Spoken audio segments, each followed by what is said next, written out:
8 मार्च 2014 Malaysian flight MH370 Kuala Lumpur से take off होता है बीजिंग के लिए। लेकिन रास्ते में ऐसा क्या हुआ जिसके कारण फ्लाइट MH370 कभी अपनी मंजिल तक नहीं पहुंचा? आज तक किसी को पता नहीं चला इतना बड़ा हवाई जहाज आखिर गया तो गया कहाँ। It's just vanished off the face of the earth.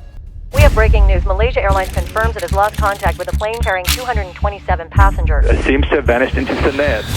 What do we tell the 9 साल पहले मलेशियन एयरलाइन का ये जहाज flight MH370 Malaysian capital Kuala Lumpur से टेक ऑफ करके चाइना के कैपिटल बीजिंग तक का सफर बनाने के लिए रेडी था। फ्लाइट में 2 पायलट्स, 10 कैबिन क्रू और 227 पैसेंजर मौजूद था। फ्लाइट के कैप्टन जिसमें से 53 इयर्स का captain Zaharie Ahmad Shah, Malaysian airlines के one of the senior most captain with 33 years of flying experience भी प्रेजेंट थे। साथ में था first officer Fariq Abdul Hamid.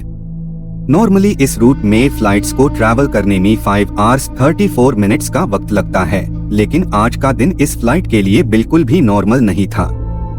मार्च 2014 फ्लाइट MH370 अपनी रूटीन टाइम रात के 12:42 पे कुआलालंपुर से टेक ऑफ होता है। Delivery Malaysian 370, good morning. Malaysian 370, stand by. Malaysian 370, request level. 370, we are ready, requesting flight level 340 to Beijing. Take off होते ही plane ने अपनी डायरेक्शन साउथ चाइना सी की तरफ करके आगे बढ़ रहा होता है। करीब 1 घंटे बाद फ्लाइट मलेशिया एयर स्पेस छोड़ के वियतनामीज एयर स्पेस पे एंटर करता है। अब तक सब कुछ नॉर्मल चल रहा होता है। At this point Malaysian air traffic board flight को वियतनाम के हो Chi Minh city air traffic board को रिपोर्ट करने के लिए बोलता है। Malaysian 370. Malaysian 370, contact Ho Chi Minh 120.9. Good night. Good night, Malaysian 370. उसके ठीक 1 मिनट 43 सेकंड्स बाद फ्लाइट MH370 कुआलालंपुर, हो ची मिन्ह और बैंकॉक के सारी रडार्स से गायब हो जाता है।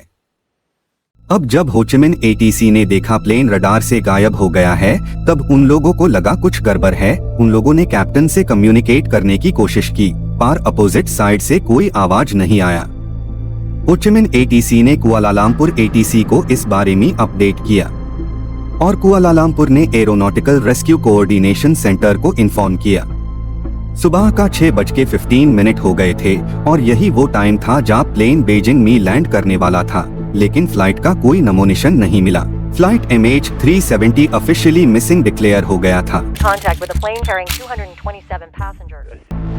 और 6:30 बजे उसी जगह जहां प्लेन रडार से गायब हुआ था, वहां एक सर्च ऑपरेशन स्टार्ट किया गया, जहां पे 7 कंट्रीज के 34 शिप्स और 28 एयरक्राफ्ट्स ने फ्लाइट MH370 को खोजना शुरू किया, लेकिन उन लोगों को भी कुछ नहीं मिला। अगले 4 दिन सर्च ऑपरेशन चलता रहा, लेकिन कोई अच्छा खबर नहीं मिला। उसके बाद एक ऐसा खबर आया जो सर्च टीम को हिला के रख दिया। 8 मार्च को जब फ्लाइट रडार से गायब हुआ था, तब वो सिविलियन रडार से गायब हुआ था, लेकिन मलेशियन मिलिट्री रडार में वो अगले 1 घंटे तक शो होता रहा।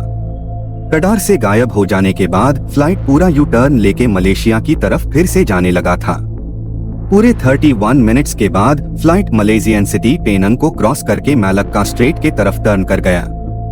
उसके बाद रात को मिलिट्री रडार में फ्लाइट इंडियन ओशन के इस पार्ट में लास्ट ट्रैक हो पाया और उसके बाद फ्लाइट सिविलियन रडार के साथ साथ मिलिट्री रडार से भी गायब हो गया। जो रेस्क्यू टीम प्लेन को साउथ चाइना सी की तरफ ढूंढ रहा था, वो लोग अब इंडियन ओशन के इस पार्ट में फ्लाइट को खोजना चालू किया। कुछ दिनों बाद एक और खबर मिली और दोबारा वो पूरी सिचुएशन चेंज कर दी। एक सैटेलाइट ऐसी थी जिसे प्लेन मिलिट्री रडार से गायब होने के बाद भी कनेक्टेड था। प्लेन ने 35,000 किलोमीटर दूर इनमार्सेट सैटेलाइट से कनेक्ट करने की कोशिश की। इस सैटेलाइट के डेटा से एक्सपर्ट्स ने एक कैलकुलेशन करके प्लेन का पोजीशन पता किया। ये पता चला कि प्लेन ने मिलिट्री रडार से गायब होने के बाद प्लेन ने एक टर्न लिया और प्लेन ने 5 आवर्स तक इसी डायरेक्शन में इंडियन ओशन के ऊपर फ्लाई करता रहा। सुबह को 8 बजे प्लेन ने सैटेलाइट से कनेक्शन बनाने की लास्ट कोशिश की और ये सिग्नल फ्लाइट MH370 के तरफ से आखिरी सिग्नल था। यानी जब सर्च टीम फ्लाइट को पहली बार साउथ चाइना सी में सर्च कर रहा था तब भी फ्लाइट इंडियन ओशन के ऊपर फ्लाई कर रहा था, लेकिन उसका लोकेशन उससे बहुत दूर था। एक्सपर्ट्स के मुताबिक ऑस्ट्रेलिया से 2000 किलोमीटर दूर इंडियन ओशन की इस एरिया पे फ्लाइट का सैटेलाइट के साथ कनेक्शन टूट गया। कुआलालंपुर से इस स्पॉट तक आने में फ्लाइट को 8 आवर्स लगे और फ्यूल भी खत्म होने के कारण ये मानना है फ्लाइट MH370 इसी एरिया में लो फ्यूल के वजह से क्रैश कर गया और यहाँ पे डीप सी सर्च ऑपरेशन शुरू किया गया।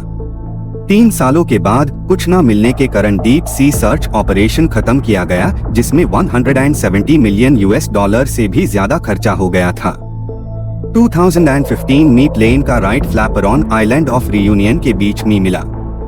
अगले कुछ साल में प्लेन का कुछ पार्ट्स कई जगह पे मिला गया था, लेकिन आज तक प्लेन और उसके अंदर के पैसेंजर्स का कोई प्रॉपर न्यूज नहीं मिला।